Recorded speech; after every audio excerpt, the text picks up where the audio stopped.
Assalamualaikum warahmatullahi wabarakatuh. Perkenalkan, nama saya Winda Eriska dengan NPM 2113053079 dari kelas 3C Prodi PGSD.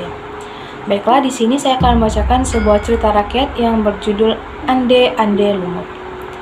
Dahulu kala berdirilah dua kerajaan besar di wilayah Jawa Timur, yaitu Kerajaan Jenggala dan Kerajaan Kediri. Kerajaan Jenggala dipimpin oleh Raja Jayanegara dan Kerajaan Kediri dipimpin oleh Raja Jayenggrana. Untuk mempersatukan kedua kerajaan dan menghindari peperangan, maka dijadilah sebuah ikatan pernikahan antara Panji Asmarabangun, putra dari Raja Jenggala, dengan Dewi Sekartaji, putri dari Raja Kediri. Suatu hari, Kerajaan Jenggala diserang musuh. Ketika pertempuran itu berlangsung, Dewi Sekartaji melarikan diri dan berusaha untuk bersembunyi.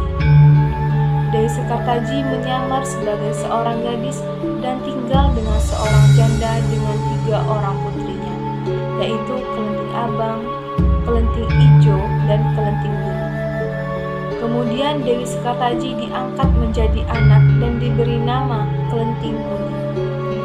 Namun, Kelenting Kuning tidak diperlakukan dengan baik.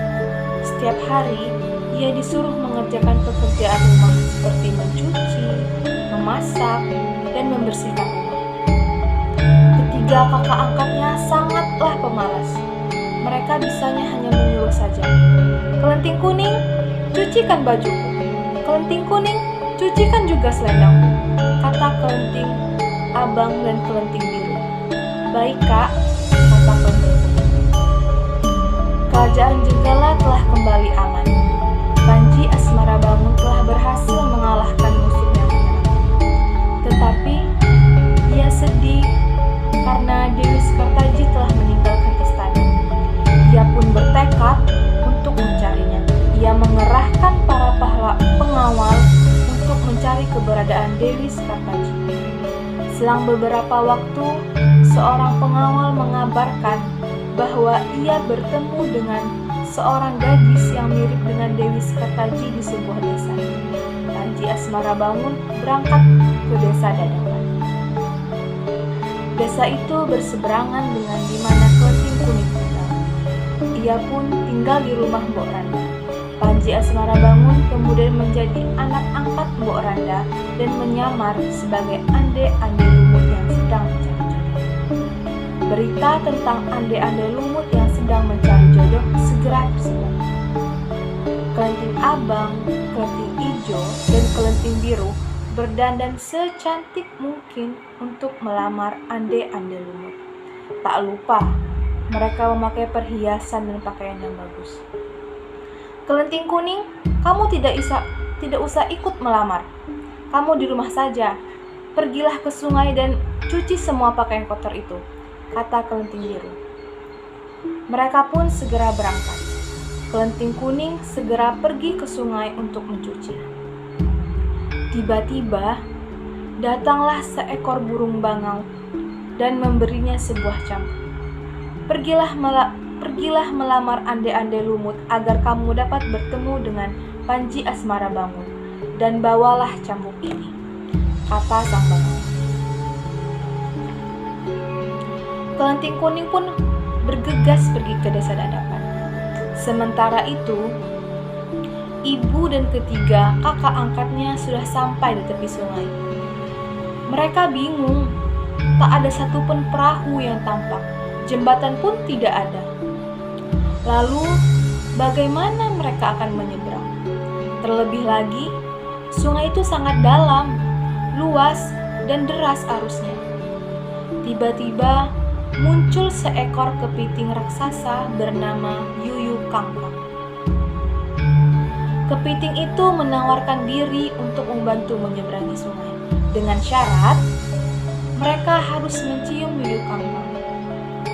Beberapa saat kemudian sampailah Kelenting Kuning di tepi sungai.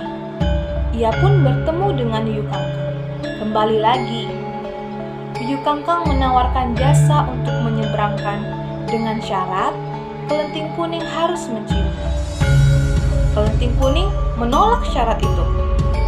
Ia memaksa Yuyu Kangkang untuk memberangkatkannya tanpa syarat itu. Yuyu Kangkang akhirnya tidak mau menyeberangkan. Kesabaran Kelenting Kuning habis. Ia keluarkan cambuk itu dan memukulkannya ke sungai. Seketika itu juga air sungai surut. Yuyu Kangkang pun ketakutan. Akhirnya ia mau membantu Kelenting Kuning menyeberangi sungai. Kelenting Kuning segera naik ke punggung Yuyu Kangkang dan sampailah ia ke seberang sungai. Ibu dan ketiga kakak angkatnya telah lebih dahulu sampai di rumah Mbok Randa. Secara bergantian, Kelenting Abang, Kelenting Ijo, dan Kelenting Biru menunjukkan wajah yang rupawan pada ande-ande lumut. Tetapi tak ada satupun dari mereka yang terpilih, karena mereka telah mencium Yuyu Kangkang. Beberapa saat kemudian, tibalah Kelenting Kuning di rumah Mbok Randa. Akhirnya, ande-ande lumut memilih Kelenting Kuning sebagai istrinya, karena ia tahu bahwa Kelenting Kuning adalah Dewi Sekartaji dan dialah satu-satunya perempuan yang tidak mencium Yuyu Kangkang. Ande-ande lumut kemudian membongkar penyamarannya. Ia bercerita bahwa dirinya adalah Panji Asmara Bangun. Sementara Kelenting Kuning terkejut melihat ande-ande lumut adalah tunangannya, yaitu Panji Asmara Bangun. Akhirnya, di depan semua orang, Kelenting Kuning langsung mengubah diri menjadi Dewi Sekartaji. Semua orang sangat terkejut melihat sosok yang sangat menawan. Ketiga kakak angkatnya pun sangat terkejut ketika mereka mengetahui jika sosok yang selama ini mereka perlakukan dengan tidak baik itu adalah Dewi Sekartaji. Kemudian Panji Asmara Bangun dan Dewi Sekartaji berkumpul kembali. Mereka juga mengajak Mbok Randa untuk tinggal di istana sebagai ucapan terima kasih. Panji Asmara Bangun dan Dewi Sekartaji melanjutkan kehidupan pernikahannya dan hidup bahagia selamanya. Terima kasih. Wassalamualaikum warahmatullahi wabarakatuh.